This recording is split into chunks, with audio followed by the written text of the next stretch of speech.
My name is Isabel. I'm 30 years old and I live in Denver, Colorado. Snow had just started falling outside my apartment window when my phone buzzed that morning, a single message from my mother lighting up the screen. This year, just your sister's family. Keeping it small. 9 words, cold, polite, and final. I read them twice, maybe 3 times, waiting for a second text that never came. We'll miss you. No, maybe next time. Just silence. The kind of silence that wraps around your chest and squeezes until breathing feels like a chore. It wasn't the first time they'd pushed me aside during the holidays. But something about that message felt different, like the final confirmation of something I'd always known deep down. I was never part of their family table. I set the phone down and stared out the window, watching snow gather on the railing, each flake catching the faint glow of the streetlight. Across the street, I could see a family bringing home a Christmas tree, laughter, red scarves, a father lifting his daughter so she could reach the top branch. That used to be what I thought Christmas meant: warmth, togetherness, belonging. But somewhere along the way, the word family had become something sharp, something that cut. Every memory seemed to echo that single pattern: my sister Chloe at the center, golden and adored, and me standing just outside the circle, clapping for her from the shadows. For years I tried to tell myself it didn't matter, that I was busy, that I had outgrown the need for their approval. But the truth? It still hurt, like being the only one left outside in the snow, while everyone else sat by the fire. I poured myself a cup of coffee, let the steam fog my glasses, and thought about what it meant to be kept out. Maybe this time, I didn't have to wait for an invitation that would never come. Maybe I could build something new, something mine. Most people don't know this, but 2 years ago, after I sold my company, I bought a ranch in Aspen. $5 million worth of quiet acres of pine trees, a frozen lake that glitters like glass at dawn, and a long oak dining table carved by hand. I built it not to impress anyone, but because I wanted a place where people could feel seen, welcomed, safe. I never posted photos of it online, not even my family knew it existed. Until now, it had been my secret world, a reminder that life could be beautiful, even after rejection. That morning, I made a decision. If they wanted to keep it small, I would make it bigger. I would host my own Christmas. Not for revenge, not for show, but for everyone who had ever been left out of the picture, the cousins who were never invited, the friends who had nowhere to go, the ones who'd been made to feel like they didn't belong. This year, I wouldn't sit in silence. I would set the table myself. So, I picked up my phone again, not to reply to my mother, but to start a new conversation entirely, a different kind of family, born from kindness, not blood. As I drafted the first message, I caught my reflection in the glass. Calm, certain, no longer the forgotten girl from Indiana. Just a woman who finally realized she didn't need permission to exist. And maybe that's where my story begins, not with their rejection, but with my decision. Because sometimes, the most powerful thing you can do after being pushed aside is to stop waiting for a seat and build your own table instead. Have you ever been pushed aside by your family and wondered what would happen if, just once, you chose yourself? Maybe that's where my story begins, with the moment I stopped waiting for their approval. But to understand why that message from my mother hit me so hard, you have to know what it felt like to grow up in our house in Indiana, where love wasn't shared, it was ranked. My sister, Chloe, was the sun of our family. Everything revolved around her: her laughter, her trophies, her perfectly curled hair. Even the air seemed to change when she walked into a room, like everyone unconsciously held their breath so she could shine brighter. I was just Chloe's sister. That was my name at school, at church, even at family gatherings. Not Isabel, not me. Just a shadow, an afterthought, a reference point for someone else's glory. I remember one Christmas when I was 14, the year it finally sank in. Snow was falling heavy outside, the kind that makes the world quiet. Our living room glowed with soft gold light. Mom had spent days wrapping gifts in red ribbon and silver paper. Chloe sat by the tree in her new green sweater, eyes wide as Dad handed her a big box. Inside was a brand new laptop, sleek, silver, the one she'd been hinting about for weeks. The whole room clapped when she turned it on. Grandma said, "You deserve it, sweetheart." Mom smiled proudly. And I sat there, waiting. There was no second box, no ribbon with my name on it. Just a folded sweater on the couch beside me, one size too big, with a tag that said sale, 40% OFF. Mom said, "We didn't want you to feel left out," and went back to taking pictures of Chloe. I laughed, pretended it was fine. But I remember staring at the reflection of the tree lights on the window and realizing that in every photo, I was never really in the picture. I was just there, blurred in the background, holding the camera or standing too far to the side. That night, during dinner, they set up 2 tables like they always did, one for the adults and one for the kids. Chloe, of course, sat with the adults. I was told there wasn't enough room, so I squeezed between my younger cousins, cutting turkey for them while laughter erupted from the big table across the room. I could see my mother pouring wine, my father telling stories, Chloe tossing her hair, basking in the glow of it all. And for a moment I thought, maybe if I smiled hard enough, they'd invite me over. But the invitation never came. I don't think anyone meant to be cruel. That's the strange thing about favoritism, it doesn't always look like hate, it looks like forgetting. Forgetting to look your way, to say your name, to make space for your chair. It's the silence that hurts more than any insult ever could. And that Christmas, as I cleared plates while Chloe opened another gift, I made myself a quiet promise. One day, I would never have to ask for a seat at anyone's table again. Back then, I didn't know what that would mean. I didn't know it would take me years, states, and a life I'd have to build from the ground up.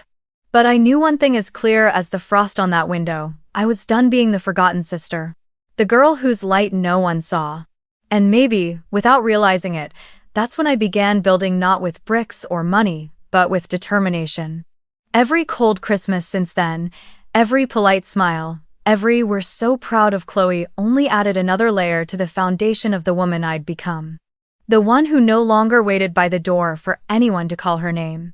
That promise I made at 14 followed me into my teenage years like a quiet echo, a reminder that if no one else would see me, I'd have to make myself visible in my own way. While Chloe was out at cheer practice, surrounded by cameras and applause, I spent my evenings in the garage. It wasn't much: a cracked concrete floor, a flickering bulb, and the smell of oil and cold metal. But it was mine. The hum of circuits, the click of tools, the whir of an old fan became the closest thing I had to music. I'd sit cross-legged on the floor, taking apart broken radios and discarded computers that Dad's office threw away, reassembling them piece by piece until they came back to life. Each spark felt like proof that I could create something from nothing, that I wasn't invisible to the universe, even if I was to my family. Sometimes I'd call out, "Mom, it's working," hoping she'd come see.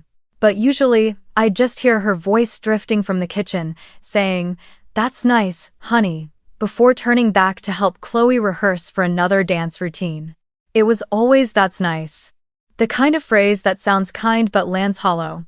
Like a period instead of an exclamation mark. When Chloe won something, a cheerleading competition, a beauty pageant, even most liked in the school yearbook, Mom threw a party. Balloons, cake, family photos, neighbors coming over.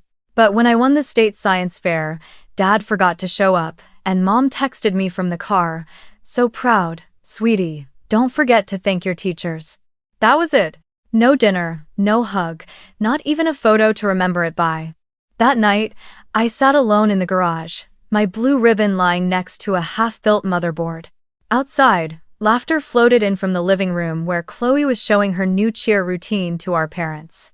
I stared at the dull glow of the single bulb above me and wondered, how can light feel so cold? I had thought success would change something, that it would finally make them look at me. But all it did was highlight how far away I really was. Still, I kept building. I saved every dollar I earned, fixing old gadgets for neighbors, radios, microwaves, even lawnmowers. Mr. Lewis from next door started calling me the little engineer. He was probably the first adult who ever looked me in the eye and said, "You're good at this, kid." I carried those words like armor. Because at home, silence was louder than any praise. Chloe's world was painted in color, her friends coming over in bright cheer uniforms, the smell of hairspray and glitter filling the hallway. Mine was shades of gray, wires, soldering smoke, and the constant buzz of an old radio tuned slightly off frequency. I used to wonder what it would feel like to have someone look at me the way Dad looked at Chloe when she stepped onto a stage. To hear him clap and say, "That's my girl." But I never did. And eventually, I stopped expecting it. The garage became more than a place, it was my sanctuary, my laboratory, my confessional. I'd stay there until late at night, my hands covered in grease, headphones in, sketching circuit diagrams on the back of old notebooks. Sometimes, when it got too quiet, I'd whisper to myself, "You matter, Isabel, you matter," just to hear the words spoken out loud, because no one else ever did. One evening, Chloe burst into the garage, rolling her eyes. "You're seriously still doing that? No one cares about your little robot stuff." She laughed, grabbed a soda from the shelf, and left. I stared at the empty doorway for a long time after she was gone, her laughter echoing down the hall. She didn't mean to be cruel, she just didn't understand that for me, those machines were the only things that ever listened. The following week, Mom spent 3 days preparing for Chloe's cheer banquet. The house smelled of cinnamon and frosting, every corner decorated with gold and red. My name wasn't mentioned once. I remember sitting on the stairs, watching through the railing as Chloe posed for photos in her glittering uniform, everyone chanting her name. The flash from the camera caught her face bright, golden, and for a second, I caught my reflection in the mirror behind her. Faded. Half-lit. Like I wasn't supposed to be there. Later that night, after the guests had gone home, I crept back into the garage. I turned off the overhead light and let the dark settle around me. Only the faint glow from the soldering iron cut through the shadows. I think that's when the thought first came to me, quiet but sharp. Am I really the unnecessary child? The one born just to fill the background of someone else's story? The next morning, Dad found me asleep on the floor, curled up beside a half-finished circuit board. He looked down, sighed, and said, "You should spend more time outside, Isabel. It's not healthy sitting here all day." Then he closed the door and left. He never saw the small motor next to me, still humming softly, the only thing in that house that ever stayed running because of me. Years later, when I walked across the Stanford campus for the first time, I'd think about that garage, the shadows, the cold air, the hum of unfinished machines. It was where I first learned that solitude could be a teacher, that sometimes the darkness you're forced into becomes the very place you start building light. But back then, I was still a girl trying to prove she belonged in a house that had already chosen its favorite. So I kept fixing things. Broken radios, cracked screens, tangled wires, all the little things no one else bothered to save.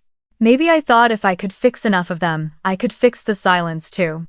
But no matter how many machines I brought back to life, the house stayed the same, bright for Chloe, dim for me.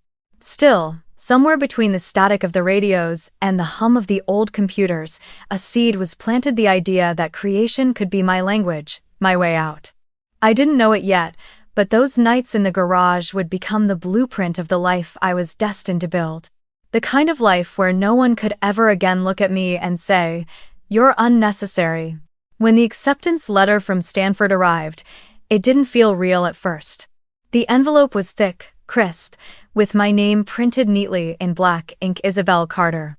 I held it for a long moment before daring to open it, afraid that if I breathed too hard, the dream would vanish. When I finally unfolded the paper and read the words, "Congratulations, we are pleased to offer you a full scholarship to Stanford University," my vision blurred. It was the moment every kid dreams about, proof that all those late nights in the garage had meant something. That someone, somewhere, had finally seen me. I ran downstairs, heart racing, letter in hand. Mom was sitting at the kitchen counter scrolling through her phone, while Chloe was trying on a new outfit for senior pictures. "Mom," I said, breathless. I got in, Stanford with a full scholarship. I waited for her face to light up, for the hug, the tears, the pride. Instead, she frowned slightly and said, "Stanford?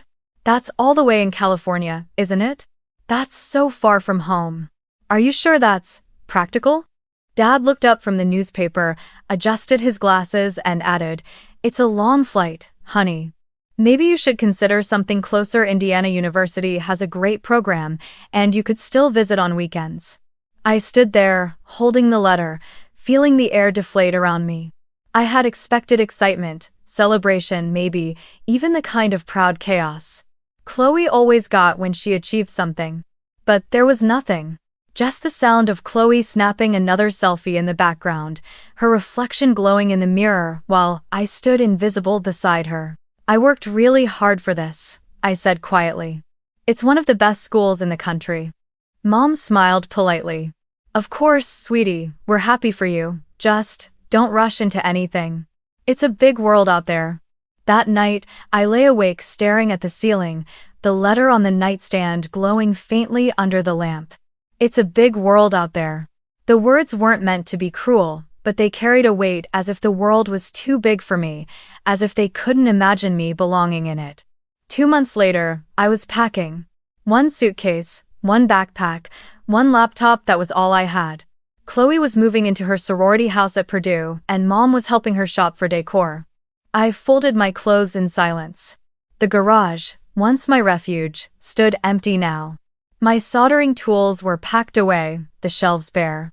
I could still smell the faint trace of metal and oil, the scent of every late night I'd spent trying to prove I mattered. The morning I left, the sun was barely up. Dad loaded my single suitcase into the trunk, sighing as if it were a chore. Mom hugged me quickly, her arms stiff, her perfume sharp and distant.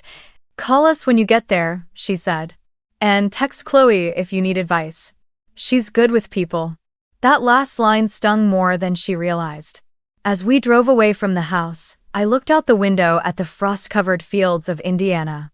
Rows of corn stubble stretched to the horizon, pale and endless. That was home, predictable, quiet, small.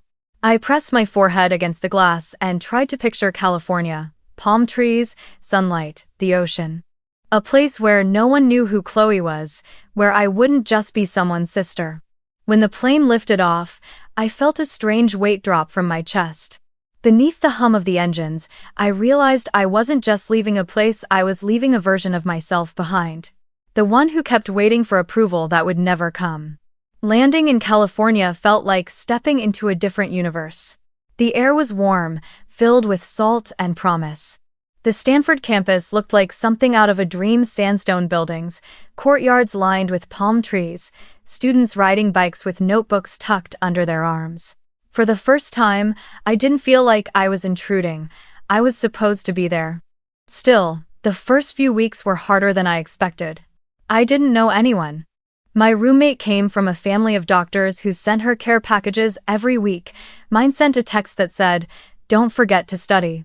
Sometimes, when the campus got quiet at night, I'd walk past the engineering building and press my hands against the glass, watching the glow of computer screens inside.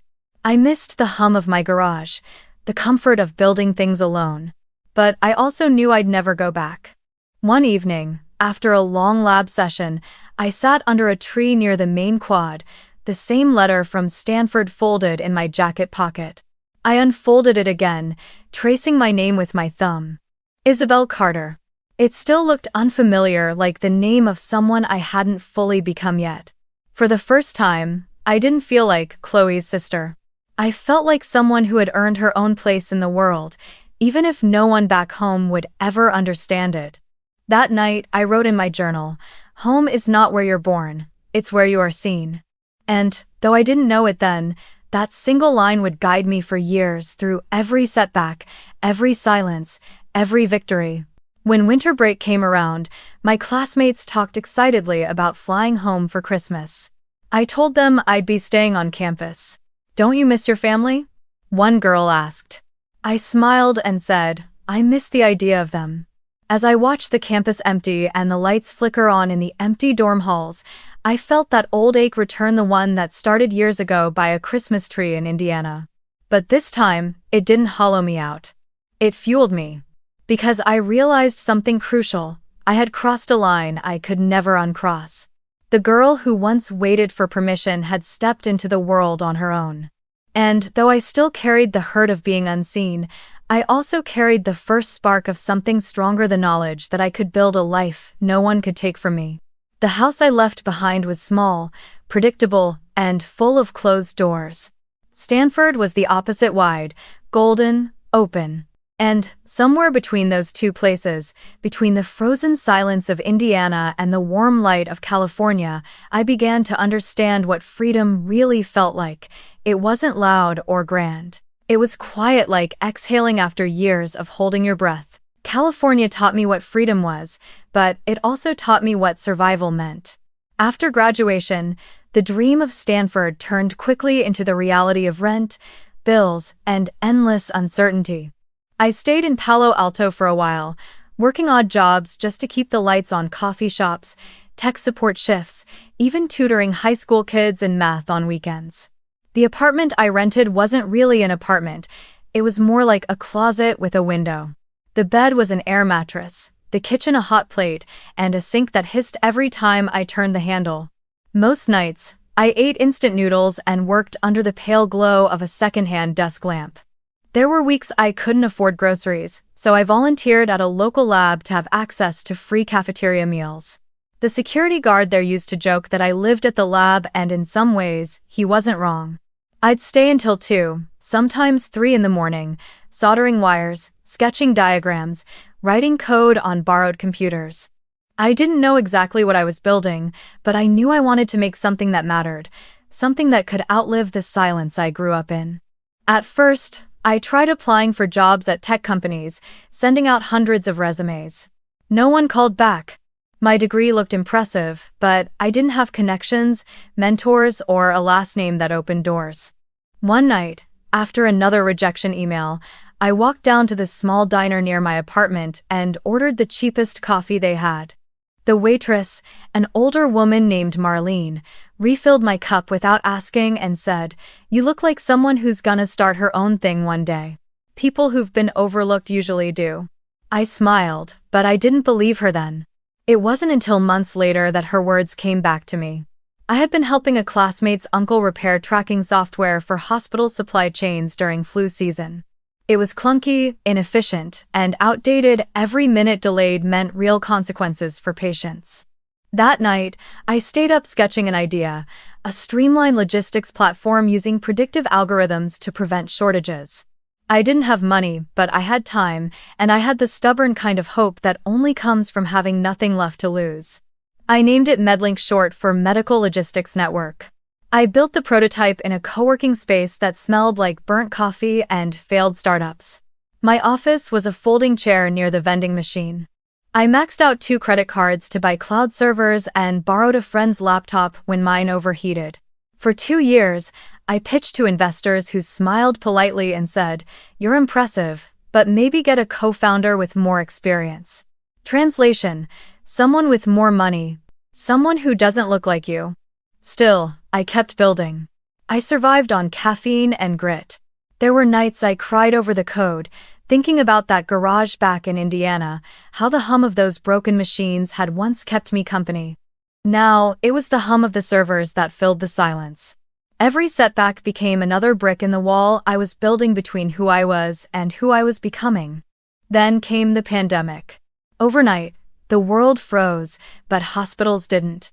They were desperate for faster supply chains, better tracking, more efficiency, and suddenly, MedLink wasn't just a small startup. It was the lifeline people needed. We partnered with local clinics first, then major hospitals, then entire states. Orders poured in faster than we could handle. For months, I slept in the office, using my jacket as a pillow. But for the first time, I wasn't surviving, I was leading. By the end of that year, MedLink had expanded to 30 states, managing thousands of deliveries a day. Investors who once ignored me now begged to schedule meetings. And one morning, I woke up to an email from a major healthcare conglomerate offering an acquisition deal, $120 million. I stared at the number for a long time. It didn't feel real. I had built something from nothing, something the world now valued more than I ever thought it would value me. That afternoon, when the contract was signed, my name appeared in a small column on Forbes' website: Forbes 30, Under 30, Healthcare Innovation, Isabel Carter, founder of Medlink. I didn't cry. I didn't even smile. I just sat there in the quiet office, surrounded by screens, thinking how strange it was that I had finally created something that made people see me, yet the people I wanted most to see me probably wouldn't care. Still, I called home that evening. It had been nearly a year since we'd last spoken. Mom answered on the second ring, her voice polite but distant, like a receptionist. "Oh, Isabel. How are you?" "I'm good, Mom," I said. "Actually, really good. The company's doing great. We were acquired today." "That's nice, honey," she said, the same tone she'd used when I fixed my first radio. "I'm glad you're keeping busy. Your sister just got promoted at her firm, you know? She's doing so well." I forced a laugh. "That's great, tell her congrats. Oh, and don't forget, Christmas is coming up. Chloe's hosting this year. We'll see how many people she can fit at her table." I hung up after a few more pleasantries, the same emptiness blooming in my chest. It didn't matter how many millions were in my bank account, or how many headlines carried my name. To them, I was still the unnecessary child, still the one standing just outside the frame. That night, I went for a drive through the city. The streets were quiet, lined with palm trees swaying in the coastal wind. My phone kept lighting up with messages, congratulations from journalists, former classmates, even investors who once doubted me. I answered none of them. I just kept driving until the city lights blurred and the ocean came into view. I parked near the cliffs, turned off the engine, and listened to the waves. The air smelled of salt and rain. I thought about that girl in the Indiana garage, whispering to herself that she mattered. She had been right. But she didn't know that success, when it finally came, would be so lonely. For a long time, I watched the horizon until the sky began to brighten, pale pink creeping over the water. I had everything I once thought would heal me: money, recognition, freedom, yet all I felt was the same quiet ache, the same invisible longing. In the end, I realized something I hadn't wanted to admit. Success doesn't fix what love broke. It only gives you the tools to build something new. I didn't know what that something was yet, but as I sat there watching the sun rise, I promised myself this time I wouldn't build it for anyone's approval. I'd build it for me. After the acquisition, I had more money than I ever imagined having, but no real place to belong. My apartment in Palo Alto was too small, too temporary. Every time I came home from another business dinner or award ceremony, it felt sterile, like walking into a hotel room that wasn't mine. There were flowers on the counter from investors, plaques on the shelves, and yet everything around me felt cold. One night, after another empty celebration, I opened my laptop and started looking at land listings in Colorado. Not because I wanted a mansion or a symbol of wealth, but because I wanted silence, the kind of silence that wasn't lonely, but peaceful. Aspen appeared almost by accident. The photos showed endless pines, snow-dusted peaks, and valleys that seemed to breathe on their own. Something about the mountains felt like truth: steady, unapologetic, quietly magnificent. A month later, I was standing there in person, boots sinking into untouched snow, the air so thin it burned my lungs. The realtor talked about property values, but I wasn't listening. I was looking at the light. The way it touched the frozen trees, the way it reflected off the glassy surface of a nearby pond. It felt like the first place in years that didn't expect me to prove anything. I bought it on the spot. The following year became my private act of creation. I designed the ranch myself, refusing to let a luxury architect decide what home should look like. I wanted it to feel alive, honest, built by hands that remembered what it was like to work in a cold Indiana garage. The main lodge rose from cedar and stone, its walls breathing with the scent of pine.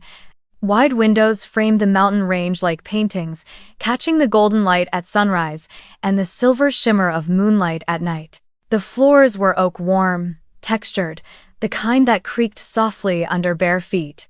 In the living room, I built a fireplace large enough to swallow the coldest winter nights. The mantel was made from reclaimed barn wood, sanded smooth but still scarred with age. I filled the space with things that made me feel hand-woven blankets, candles that smelled faintly of cinnamon and smoke, books I'd loved as a child but never owned. And at the center of it all, under the vaulted ceiling and soft chandelier glow, I placed a table. Not just any table, a long, solid piece of walnut, 12 feet end to end, carved by a local craftsman. It took 3 months to make. Every knot in the wood told a story.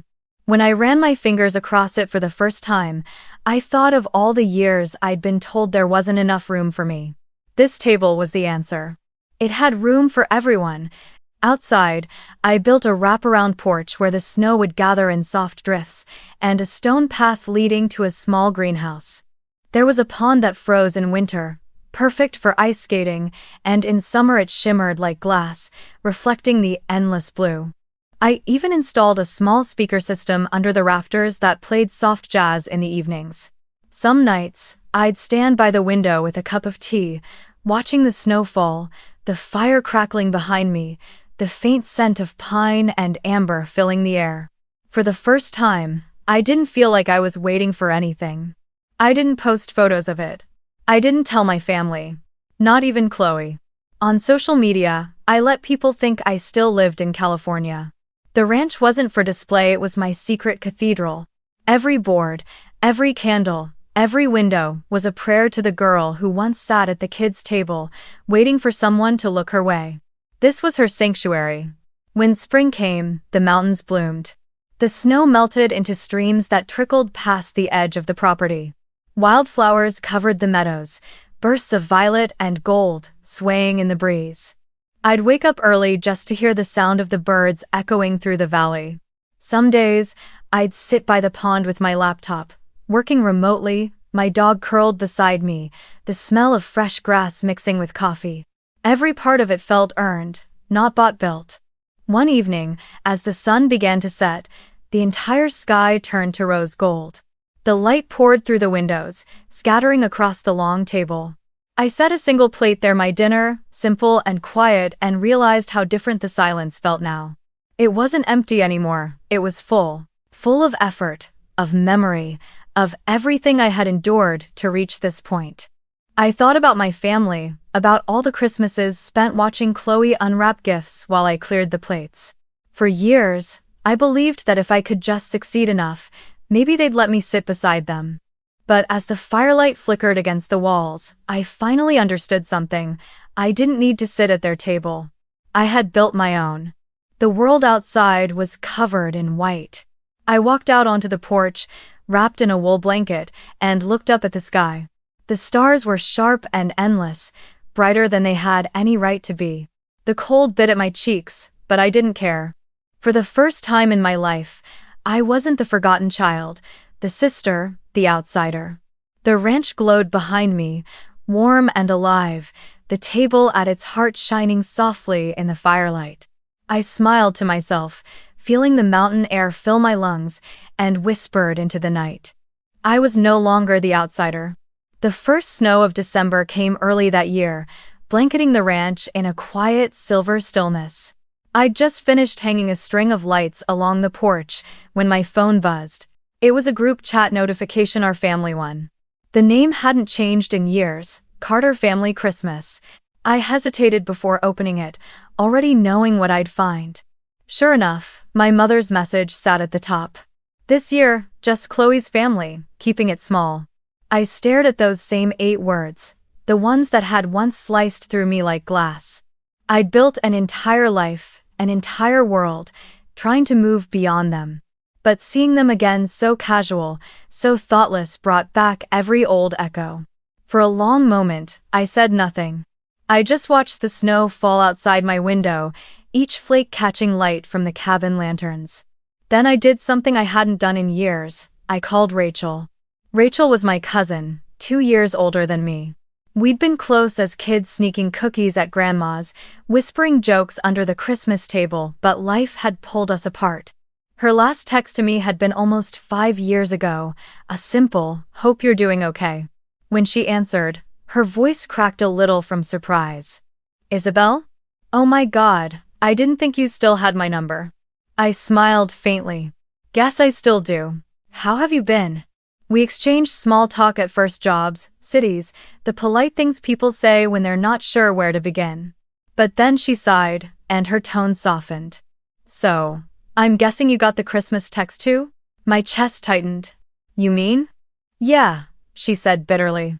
Apparently it's just Chloe and her family this year. Keeping it small. Mom's furious. Grandma doesn't even know yet. She's gonna be heartbroken. It's not Ming. I sank into the couch, feeling a mix of disbelief and recognition. I thought maybe it was just me. That they? No, Izzy, she interrupted, her voice trembling. It's not just you, it's everyone. Uncle Eli, Aunt May, even the twins. None of us got an invite. They said it's too crowded, but you know what that means. We both fell silent for a moment, listening to the static of the line. Somewhere in the background, I heard Rachel sniffle. Grandma said she'd never seen Christmas get this small. She told me last night she felt erased. That word hung in the air. Erased. That was exactly it. It wasn't about distance or logistics. It was about being invisible in a family that chose who mattered. When we finally hung up, I sat in the dim glow of the fire, the sound of wind brushing against the windows. The snow kept falling, heavy and relentless, but for once, it didn't feel suffocating. It felt cleansing, like it was covering something old and rotten, making space for something new. That night, I couldn't sleep. I kept thinking about Rachel's voice, about Grandma's sadness, about all the people who had been quietly pushed aside year after year. The ones who always brought gifts no one opened, who showed up early and left late, cleaning up after everyone else. I realized something then: this wasn't just my story, it was our story. And maybe, just maybe, I could change how it ended. The next morning, I made coffee, sat by the window, and started dialing. First was Uncle Eli. He laughed when he heard my voice. Well, if it isn't the family's ghost, I thought you'd moved to Mars. Almost, I said, smiling. Listen, Eli, did you get invited to Christmas this year? The pause told me everything. Nope, just Chloe and her crew. Why? Because, I said quietly, I'm planning something different this year. My place, Aspen. No rules. No favorites. Everyone's welcome. But no Bursid prize bidder. There was a long silence on the other end, followed by the sound of him clearing his throat. You serious? Completely. Izzy, his voice cracked. You have no idea how much that means. Count me in. I made another call, then another. Aunt May cried when she heard the invitation. You're the first person to ask me to Christmas in 5 years, she said, her voice trembling. Even the twins, now teenagers, begged to help decorate. Each call was like lighting a candle in a dark room one by one, the space filled with warmth. By the time I finished, the list had grown longer than I expected. Cousins, aunts, uncles, a few old family friends who drifted away after years of quiet exclusion. People who used to hover at the edge of family photos, now given a chance to stand in the center. When I finally set the phone down, the fire in the hearth had burned low, just glowing embers. Outside, the mountains shimmered under the moonlight, and I realized my heart felt lighter than it had in years. Not because of revenge, but because of connection. For so long, I'd believed healing meant leaving the past behind. But maybe, sometimes, healing means inviting others who were hurt too and giving them a place to belong. Over the next few days, messages started flooding in. Photos of people smiling through tears. A voice note from Grandma, shaky but full of life. Oh, Isabel, thank you, dear. I never thought I'd see the whole family together again. You're bringing back something we lost a long time ago.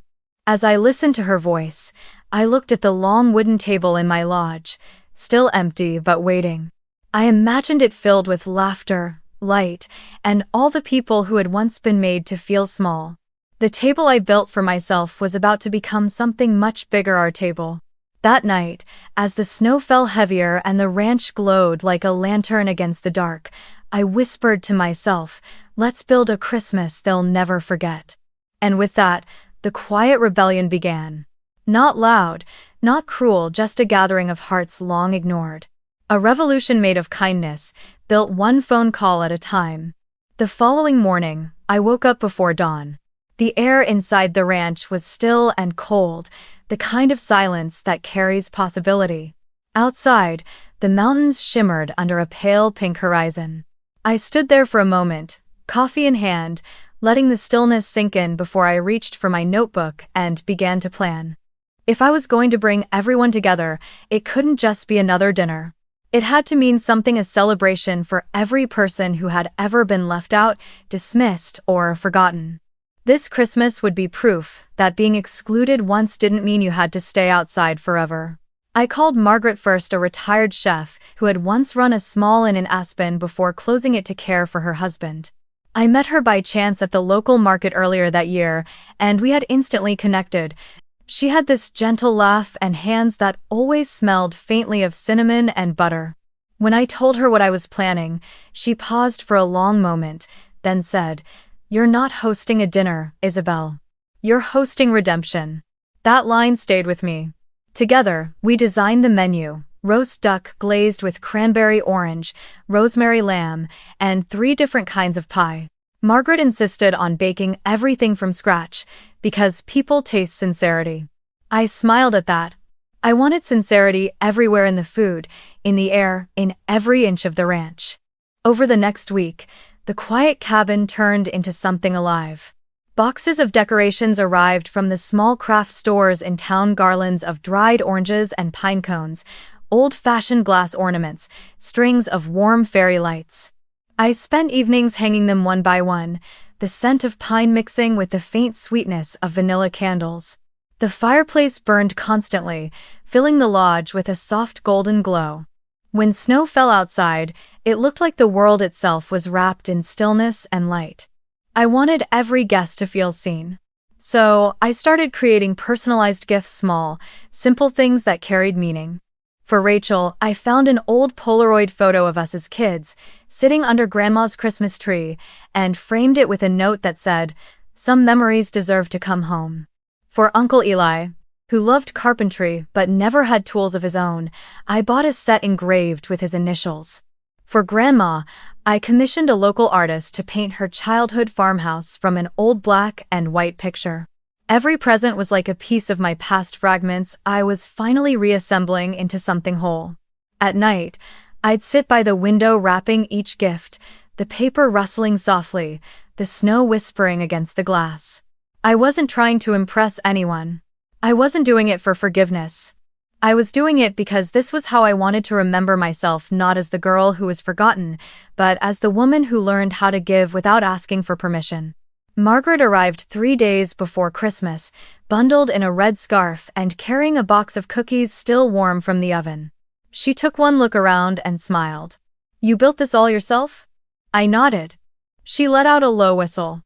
"You didn't just build a house, sweetheart. You built a haven." Together, we spent hours preparing setting tables, arranging candles, polishing glasses until they gleamed. The long walnut table in the center of the room became the heart of it all. I ran my hand along its surface, thinking of every Christmas I had spent at the kids' table, every time my name hadn't been called. This time, there would be only one table, long, open, and ready for everyone. By Christmas Eve morning, the ranch looked like something out of a storybook. The scent of roasted herbs drifted through the air. The windows glowed with warm light against the snow outside.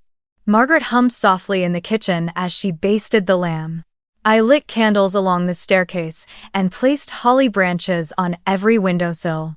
The air vibrated with quiet anticipation, not the tense kind that used to fill my family's house, but something gentler, honest, almost holy. Before the guests arrived, I stepped outside for a moment. The cold bit at my skin, the kind of cold that makes you feel awake, present. The mountains towered around me, ancient and silent. I thought about how far I'd come, from the girl sitting in the garage with a broken radio to the woman standing on a mountain surrounded by everything she built herself. The contrast made me laugh softly under my breath. Maybe this was what healing looked like, not fireworks or grand gestures, but quiet acts of creation. When I went back inside, I placed the last ornament on the tree, a small wooden heart engraved with the words, "You belong." I hung it right in the center where the lights would hit it just so, and for a moment, I felt that same warmth I had been chasing my whole life. Margaret walked in and caught me standing there. "Nervous?"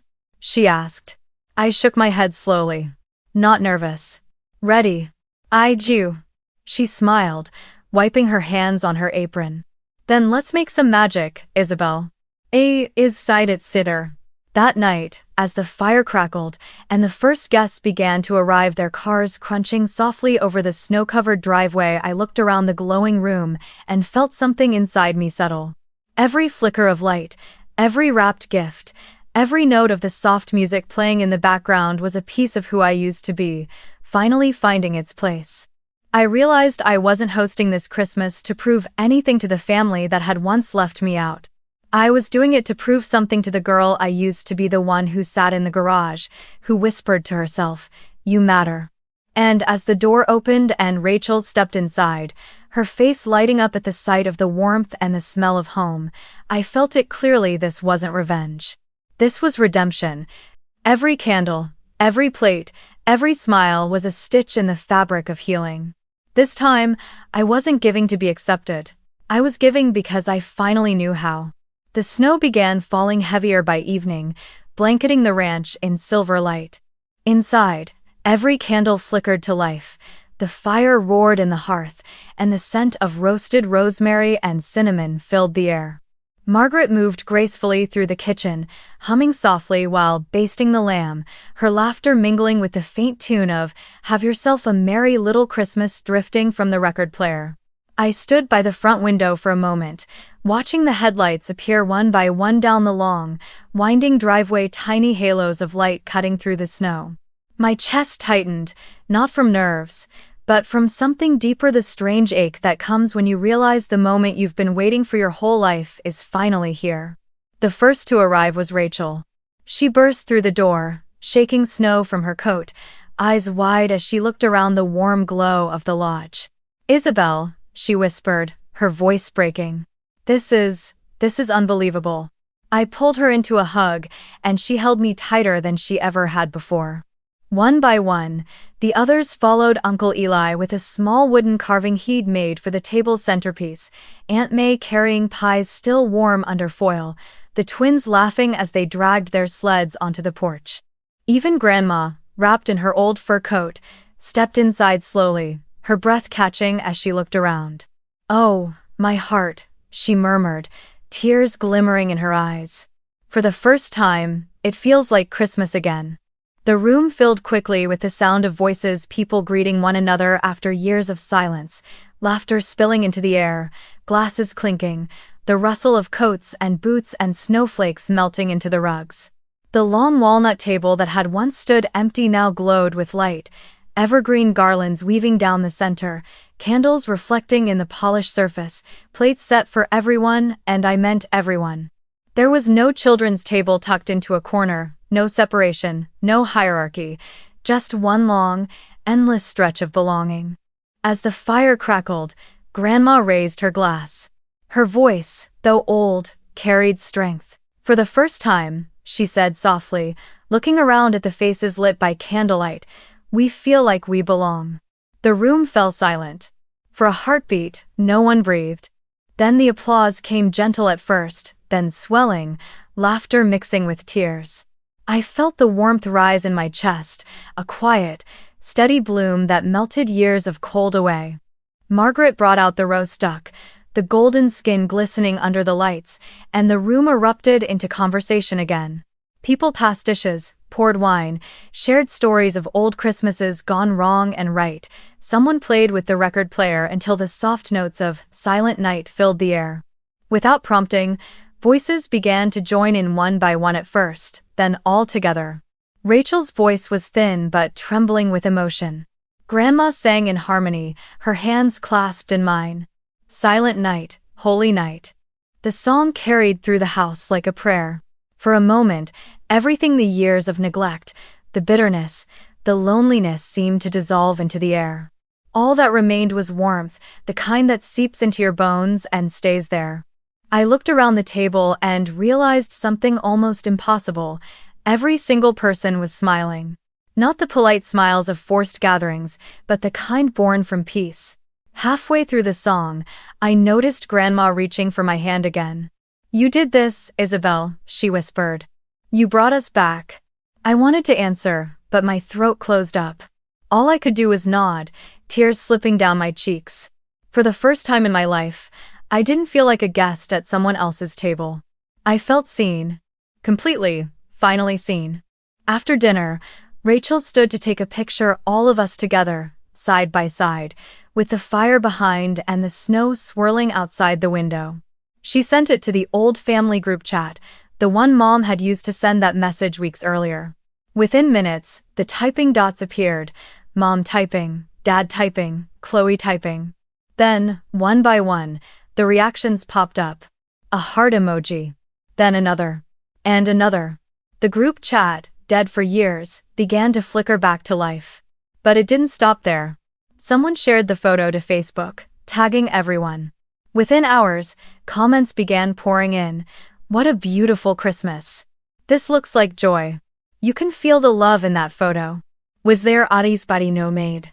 The next morning, when I opened my phone, I saw that even people from our old town in Indiana had shared it. The photo had spread like wildfire, not because of fame or extravagance, but because of something real. You could see it in every face around that table, the light, the laughter, the redemption. That night, after everyone had gone to bed, I stayed awake by the fire. The candles had burned low, and the air was thick with the smell of pine and cider. I looked at the table now, covered with crumbs, half-empty glasses, and melted wax, and felt something deep inside me settle. For years, I'd chased success, thinking it would fill the emptiness of being unseen. But sitting there, surrounded by the remnants of the most genuine Christmas I'd ever known, I realized it wasn't success that healed the wound. It was connection. The act of giving. Of creating space for others who had been left behind, just like me. The fire popped softly, throwing sparks into the air. I leaned back in my chair and smiled through the quiet tears. For the first time in my life, the little girl who had once sat at the kids' table wasn't waiting to be called over. She had called everyone else instead, and this time, no one was left outside. The morning after the dinner, the ranch was bathed in soft white light. Snow still drifted gently outside, and the smell of coffee and cinnamon lingered in the air. The guests were slowly waking up, their laughter echoing faintly down the hall. I stood by the kitchen window, holding a mug in both hands, watching the light stretch across the mountains. It should have been perfect, peaceful, quiet, whole. But then my phone started to buzz. One call. Then another. Then another. Mom. Dad. Chloe. Their names flashed one after another across the screen, over and over, until I finally sighed and answered. "Hello?" Mom's voice came sharp and fast, the way it always did when she felt cornered. "Isabel, what on earth did you do?" I frowned. "What do you mean?" "Don't play innocent," she snapped. "You know exactly what I mean. That photo all over social media, everyone's talking about it. Your cousins, your aunts, even people from church. You made it look like we excluded everyone. Do you have any idea how humiliating that is?" I blinked, stunned. For a moment, I couldn't even find words. "Made it look like?" I repeated softly. "Mom, you did exclude everyone. You said it yourself, keeping it small." There was a pause, then Dad's voice cut in, rough and defensive. "That message was private, Isabel.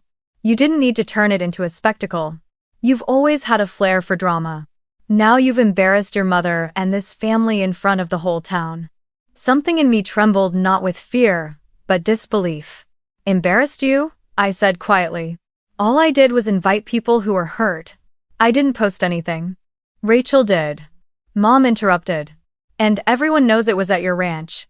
You planned this whole thing to make us look bad. How could you be so?" Her voice cracked, but not from sadness, from anger. The kind that hides guilt behind control. I turned slowly toward the living room, where Grandma was sitting by the fire, her cane resting against the armchair. She looked up at me with kind, knowing eyes. I didn't have to say anything, she just nodded. "Mom," I said, steadying my voice, "I'm putting you on speaker." There was a pause. What? Why? But I'd already pressed the button. Go ahead, I said softly.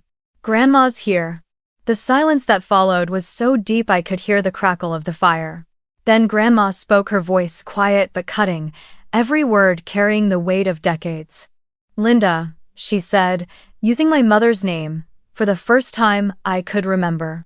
I've listened to you talk like this since Isabel was a child. Every year, you've found ways to make her small so Chloe could shine brighter. And you've convinced yourself that was love. Mother, this is not your business.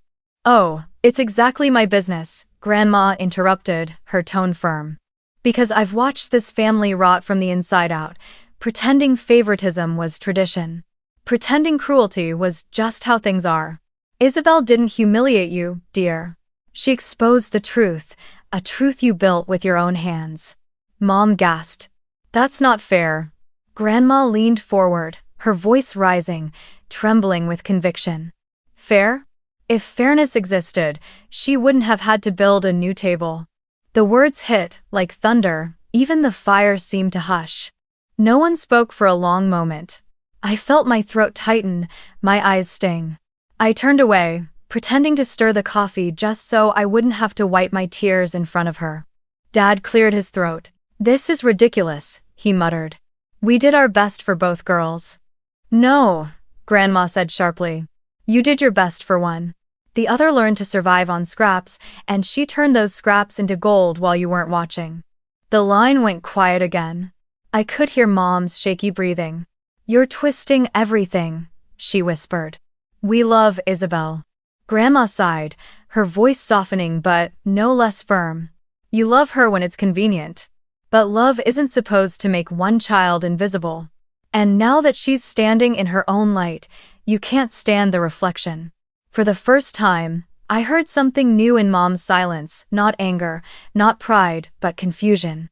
The kind that comes when the truth finally pierces through denial. She didn't respond, neither did Dad. I swallowed hard, feeling the weight of years pressing against my chest. I didn't build this place to hurt anyone, I said finally. I just wanted a Christmas where everyone felt like they belonged. That's all I ever wanted to belong. No one answered, just breathing, faint and uneven on the other end. Then the call disconnected. I set the phone down slowly. For a moment, I didn't move. Grandma reached across the table, her wrinkled hand finding mine. Her touch was warm, grounding. You don't need to fight anymore, sweetheart, she said softly. The truth spoke for itself today. I nodded, unable to speak. My throat burned, and the tears I'd been holding finally spilled over. Not because of pain, but because, for the first time in my life, someone else had said the words I'd been too afraid to say. I looked out the window. The snow was falling again, thick and steady, blanketing the ranch in pure white. Behind me, the fire crackled, soft and alive. For the first time, I felt completely free. I reached over, turned off the phone, and whispered into the quiet, let the silence be theirs now. Thanks for watching. The days that followed were quiet, not the hollow kind of quiet that used to fill the house back in Indiana, but the peaceful kind that feels like exhaling after years of holding your breath. The storm outside had passed, leaving the world blanketed in pure white. Inside the ranch, the air was still warm with traces of cinnamon, pine, and laughter. The long table, now half cleared, half cluttered, looked like a painting of life itself. Coffee cups left mid-conversation, crumpled napkins beside melting candles, the aftermath of belonging. I sat there one morning, scrolling through my phone, when I noticed a new group chat notification. The name caught my breath, Aspen Christmas Family. Rachel had created it overnight. Inside were dozens of messages, photos from the night before, voice notes full of laughter, little hearts reacting to Grandma's toast. Someone had written, "We haven't felt this close in years." Another said, "Can we make this our new tradition?" Even Uncle Eli, who barely texted, had written, "Next year, I'll bring the chairs I'm making. That table deserves to grow." I smiled, reading through every message. It wasn't just a chat. It was proof that healing could spread. That when one person dares to build something out of pain, others find shelter in it too. A few minutes later, a private text came through from Rachel. "You didn't just host Christmas, Izzy. You gave us back our family." And another, from Grandma. "You've done what I always prayed for. You turned hurt into home." I didn't respond right away. I just stared at the words, feeling tears rise again, but this time, they didn't sting. They felt warm, cleansing. By afternoon, the guests had left. Margaret hugged me goodbye, promising to return next year, whether you invite me or not. I laughed, watching her car disappear down the snowy path, her red scarf fluttering in the wind. The ranch fell back into its gentle rhythm, the creak of the wood floors, the faint crackle of embers, the whisper of snow against the windows. But one thought lingered. My parents, Chloe. For days, I tried to push it away, telling myself that silence was enough, that I didn't owe them anything. But healing, I was learning, isn't about winning. It's about closing the circle. So, a week later, I wrote a message, short, simple. Dinner, Saturday. 6 p.m. Just us. I didn't expect them to respond. But on Saturday evening, as the last light faded behind the mountains, headlights appeared in the distance. 3 sets. My heart tightened. When they walked in, the air shifted awkward at first, careful. Mom looked around, her eyes catching the glow of the candles, the garlands still hanging from the beams. "It's beautiful here," she said quietly. Dad nodded but said nothing. Chloe lingered near the door, unsure whether to smile or apologize. I didn't ask them to. I just led them to the table. Dinner was simple soup, roast chicken, apple pie Margaret had left in the freezer. No speeches, no pretending. The conversation was hesitant at first, comments about the snow, the view, the food. But then, slowly, something changed. The pauses between sentences grew shorter, the smiles more real. For the first time, they didn't talk at me. They talked to me. Mom eventually set her fork down. Her hands trembled slightly. "You've built something special, Isabel," she said, her voice low. "I don't think we ever understood how much we took for granted." Dad added softly, "You did good, kid." It wasn't the apology of storybooks, no tears, no dramatic confessions, but it was honest. And that was enough. When they left, Chloe hugged me at the door. "I used to think you were trying to compete with me," she said, her eyes glistening. "Now I see, you were just trying to find peace." I smiled faintly. Maybe both. After they drove off, I stood on the porch, the snow falling gently around me. The world was quiet again, the kind of quiet that feels earned. Inside, the table glowed in the firelight, the same table that had once symbolized loneliness, now shimmering with the memory of laughter and healing. I poured myself a cup of tea, sat down, and opened my journal. The pen hovered over the page for a moment before I began to write. This year, I wasn't invited to the family table. So, I built my own. And when it was ready, I opened it to everyone who needed a place to belong. I have built my own table. I set the pen down, closed the notebook, and looked out at the snow falling steady and soft beyond the window. The light from the fire flickered against the glass, reflecting a face I finally recognized, not the girl who once waited by the door, but the woman who had learned that love doesn't need permission. Because the truth is, you don't need anyone's approval to have worth. And the wounds that once marked you aren't the end of your story, they are the fuel that teaches you how to build something new. Outside, the snow kept falling, erasing old footprints and leaving only white, a blank slate, a quiet promise. And inside that silence, I smiled, knowing that for the first time, my table would always be full.